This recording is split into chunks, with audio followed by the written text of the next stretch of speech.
Good evening, everyone. My name is Tanya Farrell, and I'm the Director of Enrollment here at Stuart Hall School. I'm also a Stuart Hall School parent.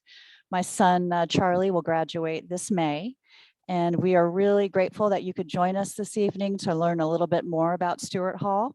We're going to share some information on our academic and student life programs. You'll hear from some of our senior administrators as well as our fabulous faculty. And you'll also hear from a current Stuart Hall student and an alum. So to kick things off, I'm going to turn things over to Michael Robinson, who is our head of school. Great, thank you, Tanya, and welcome everyone. I'm Michael Robinson, I'm the head of school, and I want to join Tanya in saying thank you for being with us here this evening. Stuart Hall, founded in 1844, has been preparing young people for engaged lives of intellectual curiosity, creativity, and contribution. That's our mission, and it guides everything that we do. Choosing to have your child attend Stuart Hall is a commitment of time and resources on every family's part, and most importantly, you're trusting us as partners in your child's education and personal formation, and that's a trust we take very seriously. So thank you for taking the time to learn more about us this evening. We're here for you each step of the way. From years of working with and listening to parents, we know that parents seek an environment that will foster a child's growth through meaningful, strong academic experiences that challenge your child academically and emotionally and prepare him or her for their future in college and beyond. Stuart Hall students are intelligent, they're well-rounded. Our academic program provides a highly engaging academic environment with life balance in a community of students and families who share a commitment to character development, community, academic excellence, whole student education, and a solid preparation for the rigors of college. We hear from students, parents, and from colleges where Stuart Hall students matriculate that our alumni are resourceful, they're resilient students, they're ethical, they're compassionate citizens who make their communities better places. So clearly, as you would expect, I'm very proud of Stuart Hall, our students, our teachers and staff, and our families. And I hope that you enjoy your time with us tonight and that this will be just the beginning of a long conversation and a long relationship. So I'm going to turn it back over to Tanya now. Thank you, Michael. One thing I did fail to mention is that at the end of this webinar, there'll be plenty of time and opportunity for you to ask questions. So the first person I'm going to introduce is Kelsey Sword. She is an amazing English teacher.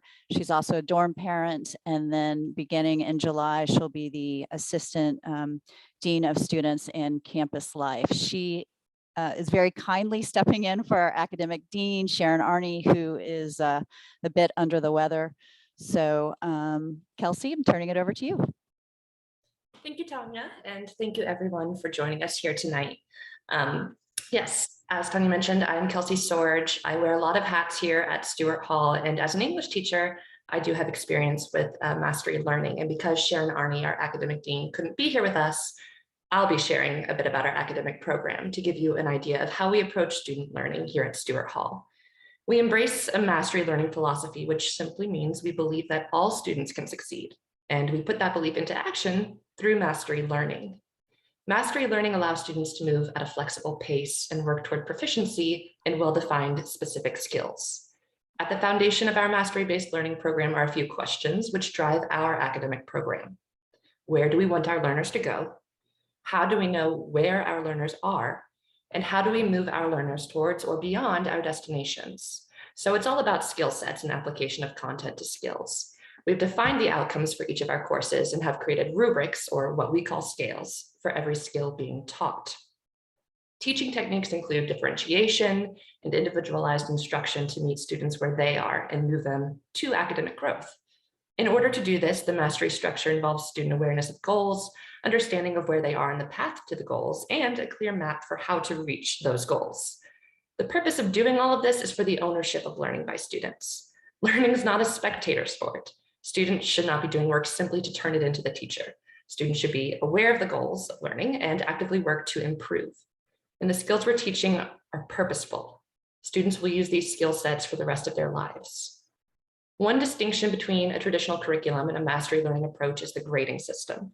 So with mastery learning, a typical assignment may earn multiple grades. And rather than a student earning a C- on a test and then the class moves on to a new unit, never really knowing what they've learned or have not learned, our assessments outline each specific skill being assessed, and students earn grades for each skill, not just one summary grade for the entire assessment.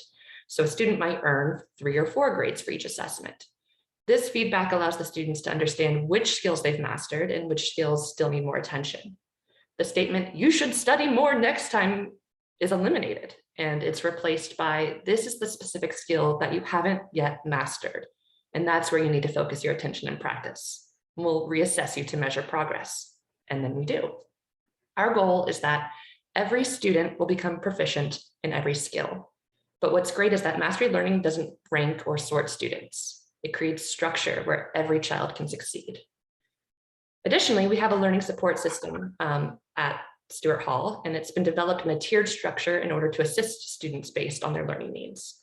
All students are supported through our learning support program, not just the students with documented accommodations. We have a close eye on all of our students, and our teachers and our staff work as a team to ensure that every student succeeds.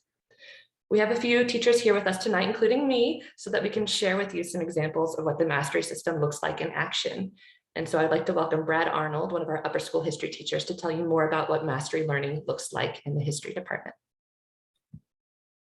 Thank you, and welcome to everyone. A traditional history class focuses on content and is delivered through a lecture. Students are responsible for knowing the specific content and are assessed using fact-based questions. For example, a test on the First World War might have the following 2 questions. What was the name of the treaty that ended World War I?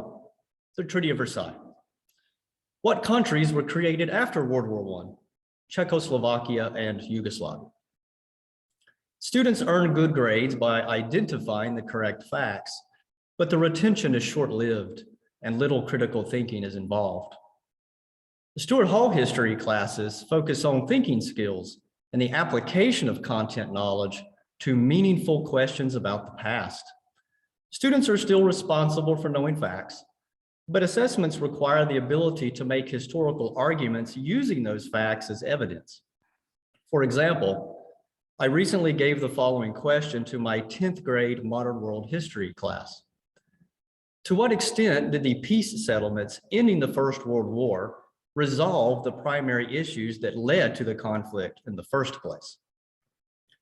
The question requires students to make connections between the Treaty of Versailles and other peace settlements to the primary causes of the war.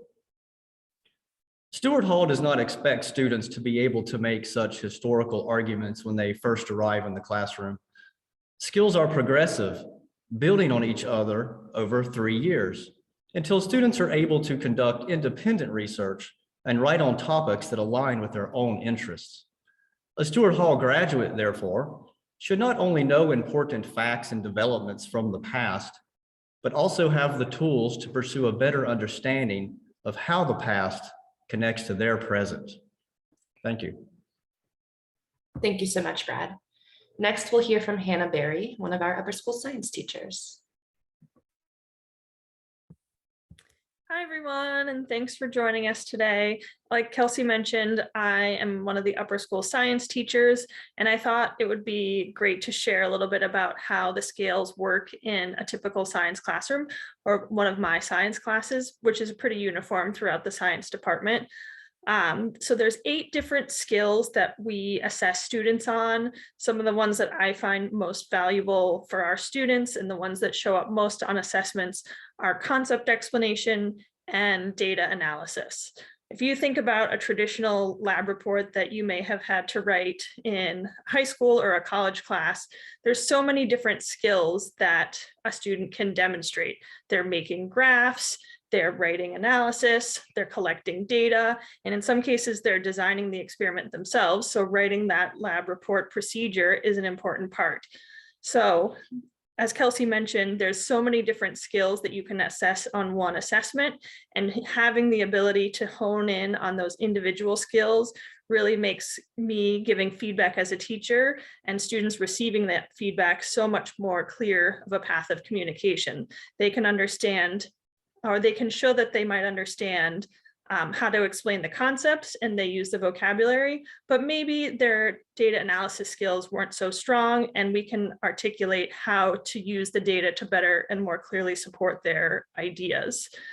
So offering that feedback and seeing the specified goals and how to progress has been really valuable for students, showing that they can do really well in one skill, and then the scales, because they're articulated ahead of time, allow students to understand how to progress and how to move forward and how to continually improve their skills on each of the 8 different skills that we focus on throughout the year. I use a lot of checkpoints throughout the year and throughout a unit to make sure that students have the opportunity to practice those skills.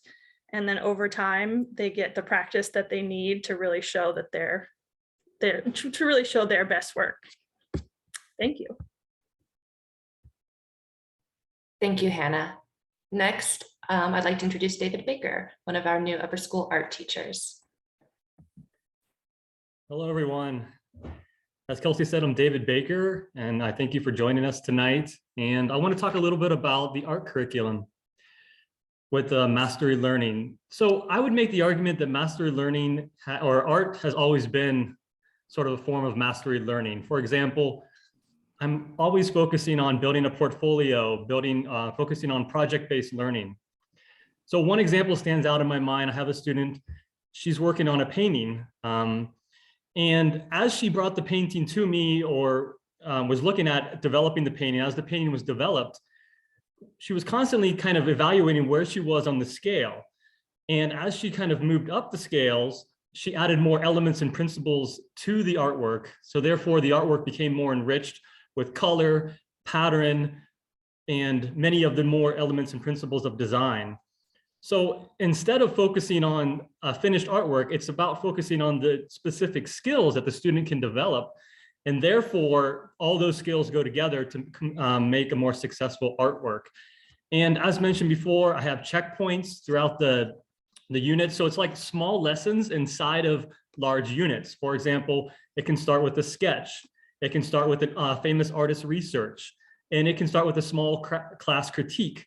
And all of this is based upon the National Art Standards, which focuses on creating, presenting, connecting, and responding. So in a lot of ways, what I like most about the mastery learning is that I think it really takes a lot of the pressure off the students, because they're kind of just focusing on how can I hit this checkpoint, or what skill can I develop? And they're kind of losing a little bit, in a good way, losing sight of focusing on a grade and just focusing on the skills. And as they develop the skills, their artworks become a lot more visually engaging. They start adding a lot more, taking feedback from other students and their critiques and different things like that. So I hope that was a good little snapshot of the art classroom that I have here at Stuart Hall. Thank you, David. Finally, I'd like to share a little bit about the English department and the skills that we've created here.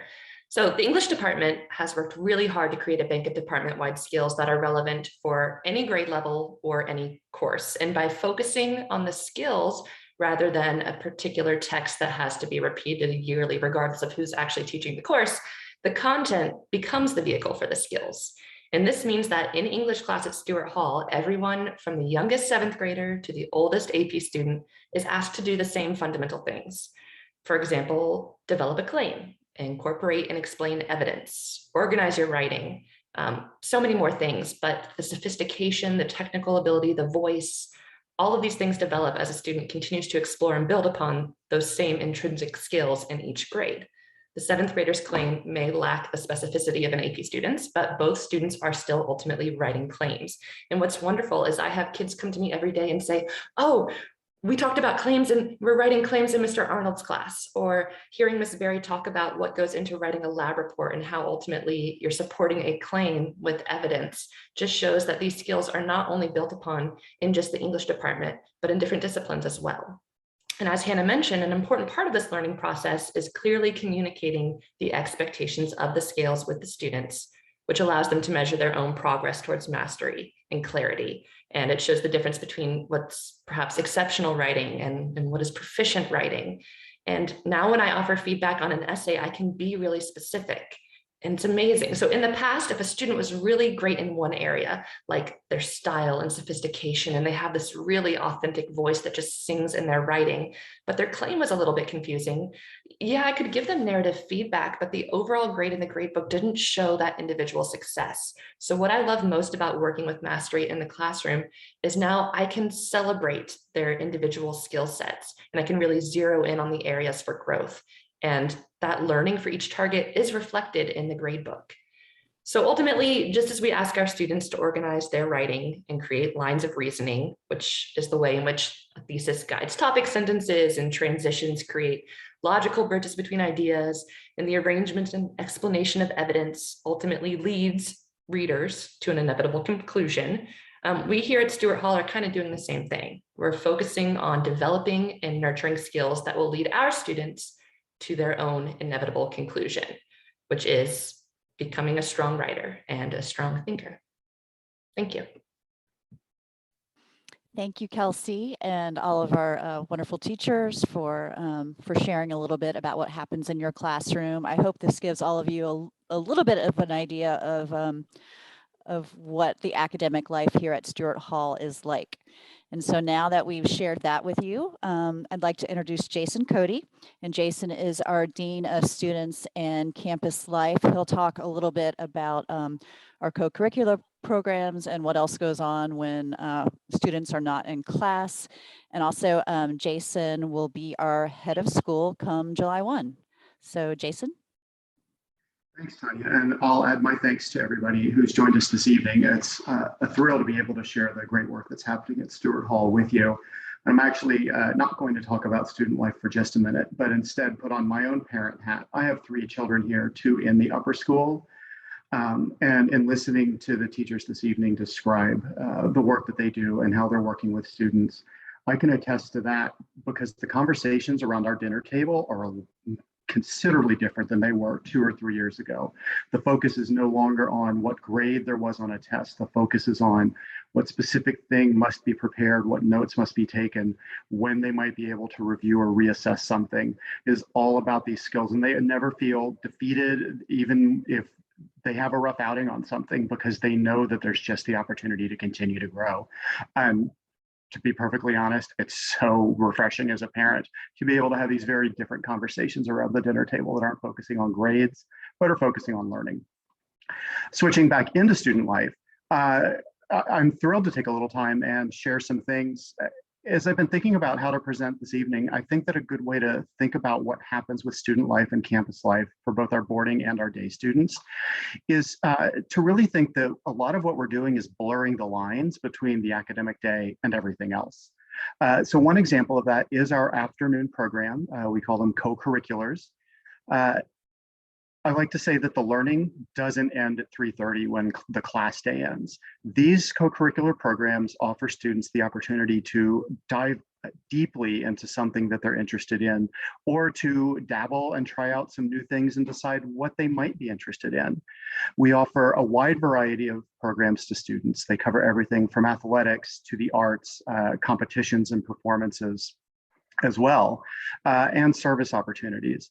And the focus with everything is to continue that learning, to really think about how are the things that you're doing and discussing in the classroom, whether it's about civic responsibility or about collaboration or about communication, how do these carry into these other areas? The real value in the co-curricular program, and one of the things that sets Stuart Hall apart in my mind, is the design of the program itself. We do not require students to participate in something 5 days a week. We do not require students to participate in athletics for all 3 seasons. We understand that some students choose a very different path and they have a very different set of interests. And so we absolutely will have students who choose to play basketball at an interscholastic level, 5 days a week of practices, Saturday games, and a really intensive competition season. We'll also have students who choose to play club soccer with practices a couple of days a week and games on Saturdays where we play against other teams in a rec league. Students drawn to that club variety instead of the interscholastic are drawn to it because they know that their time commitment isn't as great as it would be with an interscholastic. One of the things we heard from students when we were designing the programs was there were so many who, with soccer, for example, loved it, played it growing up, would love to continue playing. They just didn't feel like they could do everything they wanted to do at school and commit to that interscholastic season and time commitment. So giving them an option to continue to pursue the thing they love while having some flexibility to schedule their own afternoons and design their own lives in a sense has really made a difference for them. It also does allow them to explore some new things. So in a given week, a student might have a couple of days a week of soccer practice and one afternoon a week of a community service program, and then a couple of afternoons a week in an art studio. But another student might only have 3 days a week total because they've chosen to slow down, take a deep breath, and set aside some time for themselves and the other things that they need to do. And all that is possible with this program. So while we do require some participation, it's designed to focus not only on engaging the students and extending their learning, but it's also designed to tend to their well-being. One of my favorite Stuart Hall graduate goals. We really do try to slow things down. We try to empower students to look up and see how can we manage stress and anxiety? How can we make sure that we're doing things that are engaging and fulfilling? And this is one aspect of that.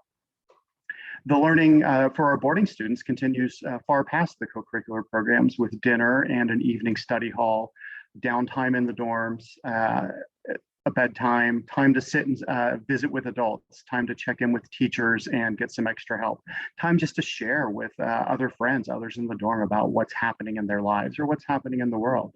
Time on weekends to venture off campus, explore something new, whether it's going for a hike or going roller skating or going on a shopping trip to Charlottesville. In all these ways, students continue to engage, they continue to learn. And while we never really make it explicit and we never really assess them, when they're learning how to live with a roommate, they're carrying the same skills they've developed in the classroom through to the dorm and what and how they do it. One of the other ways that we kind of blur the lines that I mentioned before ties into something Kelsey mentioned about our learning support program. Our Director of Learning Support Services, in addition to the great things that she does to support teachers, to support students, to help with differentiation and do one-on-one follow-up as needed with our students throughout the academic day, she also lives on campus and proctors our evening study hall that all freshmen are assigned to, as well as new sophomores. What this lets her do is provide extra attention, extra guidance, extra check-in time, extra one-on-one time with those students as they're settling their feet in the boarding school world, figuring out what they want to do and how to manage these many different things that are suddenly on their plates. This nice little attention to detail and the way that we do blur these lines, I think makes a huge difference. I mentioned boarding quite a bit, but I think that one of the things that's really important to note is that a boarding school is not just about the boarding students. Day students who choose to come to a boarding school benefit from everything that the boarding students do. They really do have every opportunity the same, can come to every activity, can be here on the weekends, can be here through the evenings. Only difference between a boarding and a day student is the day student goes home at night and sleeps in their own bed. But in no other way are they really distinguishable. And that's one of the great things about being a day student at a boarding school. You really do get to dive deeply, much more deeply than you would into community life, into activities, into engagement, into time with friends than you might get to otherwise. It sets it apart. It makes it an incredibly enriching experience. And one of the things that we so often see is day students who, after a year or two, might start to talk with their parents about, might there be a possibility of them being able to board even for just 1 year, because they see how enriching and fulfilling that experience is. I've talked quite a bit about campus life and the many different facets of students' life here, but I think that it's also worth taking a minute and talking about where Stuart Hall is. We're located in Stanton, Virginia, often named on top lists of small towns in the United States, and with good reason. We are 2 blocks from downtown, and it is the quintessential small town downtown. It is walkable, it is friendly, it is inviting. It is coffee shops and bookstores and restaurants and antique shops and thrift stores. And the list goes on and on. And all of our students have access to all of that literally by walking out the door. Our students will frequently, on those afternoons when they don't have an activity or on the weekends when they have some downtime, will sign out with a friend and they'll head downtown for the afternoon. Or they might sign out instead and walk to the local park where there's a skate park and a duck pond and just a walking trail that they can take advantage of. So really what we have here is not just everything that happens on campus and all the ways that we try to extend the learning, but we also try to extend the entire Stuart Hall experience into Stanton itself, weave in our activities, work with local business owners and service organizations, and really make it, once again, blurring the lines between the school experience and the town experience. That's a quick overview of student life. I'm more than happy to answer questions as we go on, but I'm going to turn it back over to Tanya. Thank you, Jason. The next person I'd like to introduce is Julie Lee. She is one of our students here at Stuart Hall, a good friend of my son, and will be graduating this year as well.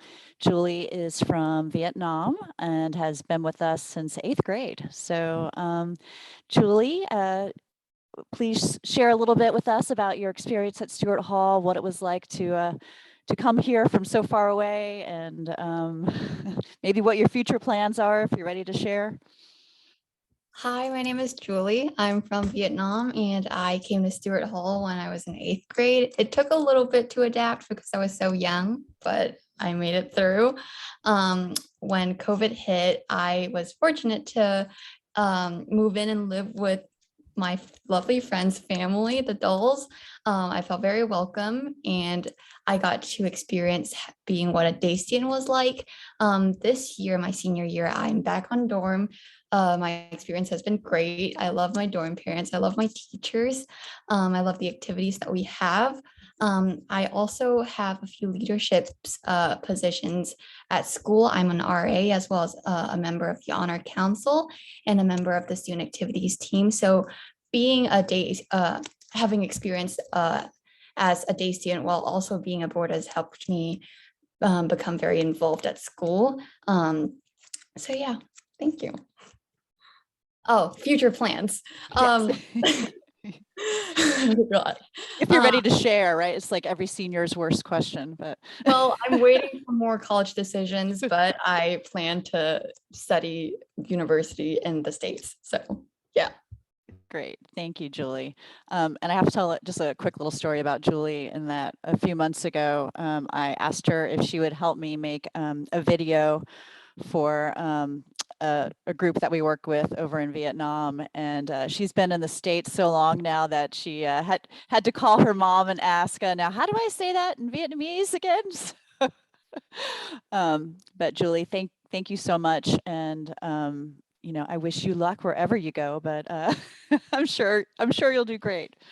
The next person that I would like to introduce is Hannah Slechta. And Hannah, I apologize if I just totally butchered your last name.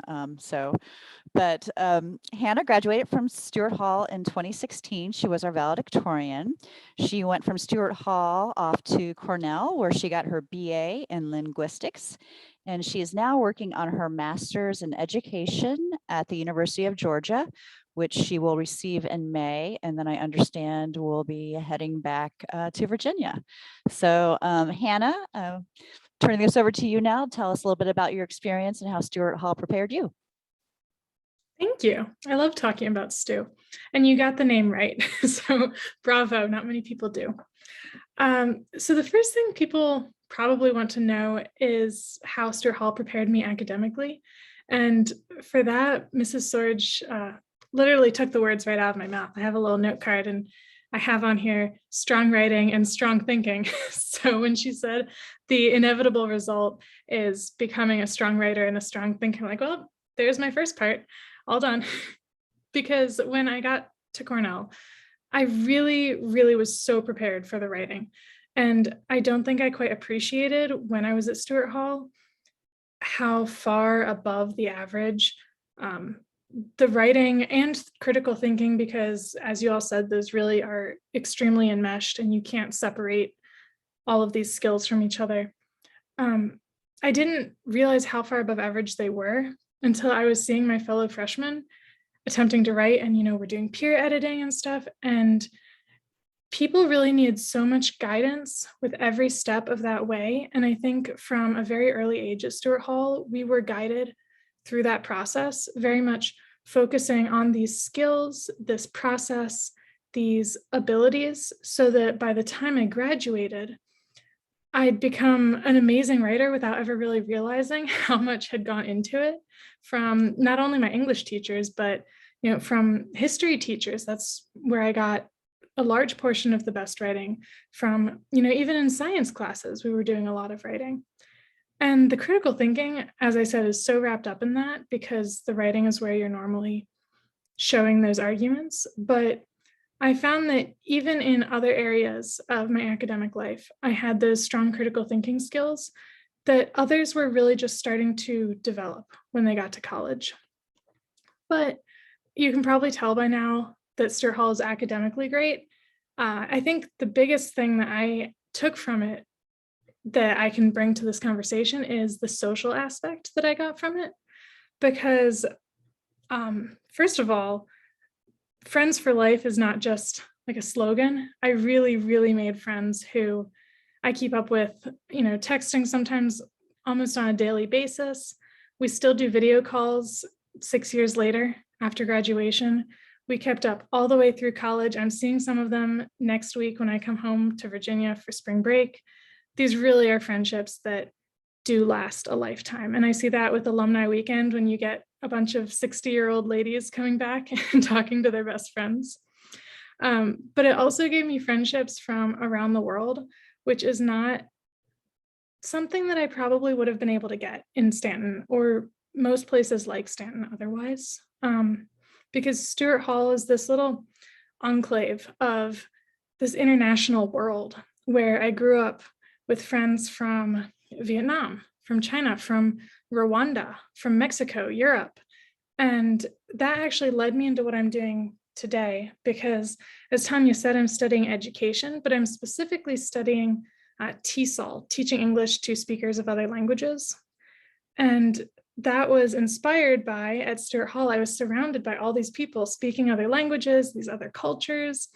And I learned French at Stuart Hall. And I also had all these Chinese classmates who I wanted to talk to. So I started studying Chinese, sitting with them one day a week at the lunch table, talking to them. And so I've gone on to study several other languages and bringing all of that and that experience to my work as a teacher, working with international students. And that background has just been amazing. And today I'm working with some college students who are international and also with programs to help refugees, immigrants to the United States. And I wouldn't be in any of those places without Stuart Hall. I think I can go back to Tanya now. Thank you, Hannah. So now is the opportunity for you all to ask any questions you may have, anything that maybe we haven't covered. You can just put your questions in the chat box.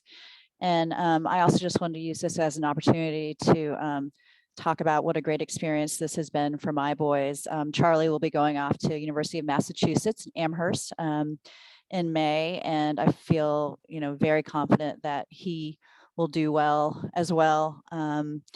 And I think the thing that I'm the most envious of is that both of my sons can get up in front of a group of people and speak eloquently. That is not something that I learned in public school. And I'm, just so thankful for all of the wonderful faculty and for the experience that both of my sons have had at Stuart Hall. So Robin, I know that you are going to handle any questions and direct them to the best person to answer them. So I'm turning this over to you now. Okay, great. Hi, everyone. My name is Robin Seiler, and I'm also in the admission office at Stuart Hall. Right now, we don't have any questions, but I did write a couple things down that I think is interesting. And this is mainly directed at Kelsey. She mentioned something about a seventh grader doing writing, but then that builds and you'll have some juniors and seniors come and they'll say, oh, I remember when we did this back then. And that is really in the admission office, parents quite often ask about scope and sequence. What is your scope and sequence?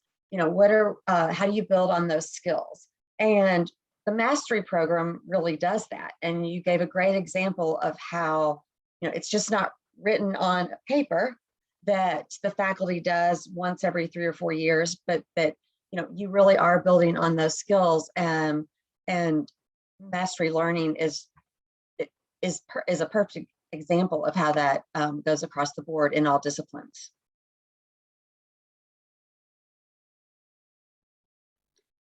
While we're waiting for a question, I'd also like to jump in and echo a similar kind of comment that Robin, you just made. What I heard across a lot of the presentations was the way that Stuart Hall students are engaged and have a sense of agency and personal investment and responsibility in their learning.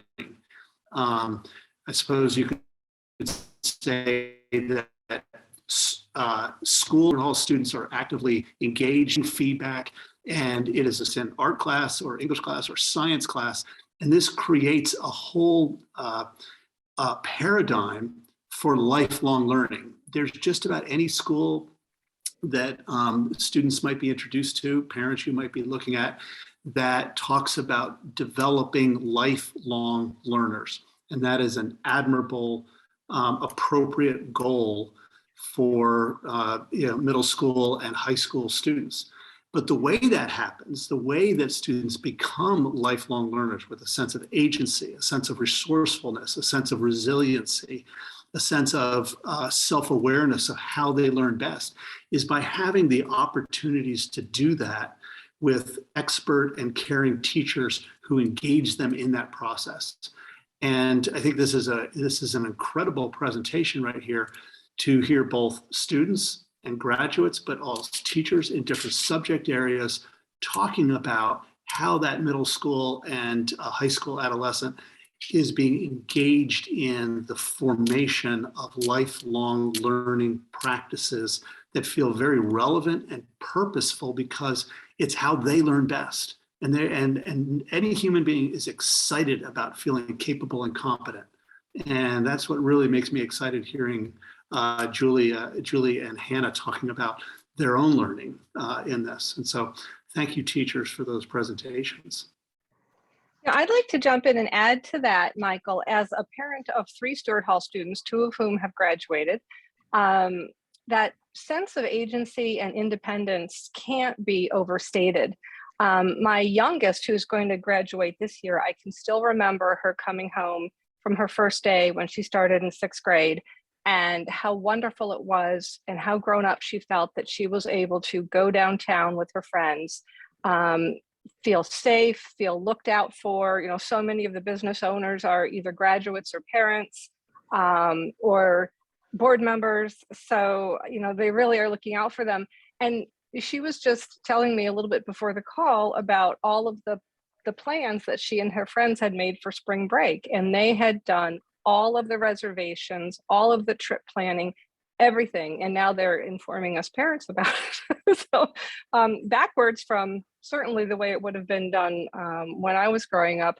And one of my children at Stuart Hall, when he was a freshman, started an international charity, which is still operating today. Never occurred to him that he did not have the agency to do this, and is currently, you know, jumping right in and starting businesses. And I really credit not only the education, but the confidence that he gained at Stuart Hall, and the belief in himself and the skills, and knowing that the skills that he learned would take him far and wherever he wanted to go. Thank you, Carrie. And one thing I wanted to mention, which I know that Jason touched on a bit, as a parent of day students, one thing I've been very appreciative of ever since Jason joined us a few years ago, before COVID really hit, was how we're able to bring those two communities together. Jason, I was wondering if you could just talk a little bit about, kind of how you've done that and how we've brought those two groups together. Sure. I only get some of the credit. Some of the credit goes to the students. Really, most of the credit goes to the students. We try to put some structures in place. We just try to create opportunities for students to be together. So it might be planning activities and making sure there's enough transportation that day students are able to come, and inviting day students and trying to entice day students to come join us on a weekend when they might otherwise have chosen to stay home or do something else. In some cases, though, it's about the students inviting their friends to come with them. We also welcome and encourage students to be here on campus in the afternoons. So many day schools, when they're really predominantly day schools, the campus will close down. Students will leave as soon as classes are over and their last obligation is finished, and they're more or less expected to. With a boarding school, though, the campus is always open, campus is always alive. And so any given afternoon, as I walk across the campus, I'm going to find several students hanging out, not ready to go home yet, visiting with friends. Sometimes they're here as late as 5:30 or 6 o'clock. Sometimes they even come in for an evening study hall, either to work with a group or to meet a teacher who's on duty that night and just get a little bit of extra help. And all we really do is make that possible. We create opportunity, and then students move towards it. And where they show us that they want to do more, we create more opportunity. And where they show us that it's not helpful, then we shift away and explore new things. At the end of the day, we want students to be here.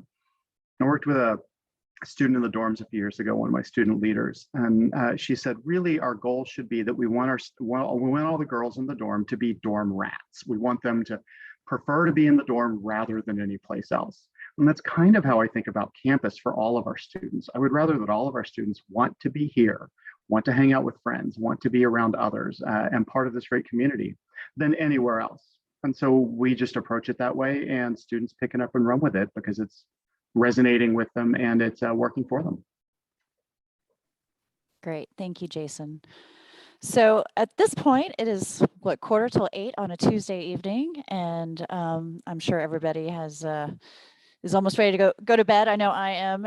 So I just wanted to thank all of you for joining us. I want to thank Jason, Kelsey, Michael, all of our faculty members for joining us this evening. And I'm going to put real quick in the chat my email address. So if you have any other questions about Stuart Hall, I can get in touch with any of these lovely people that you see here tonight.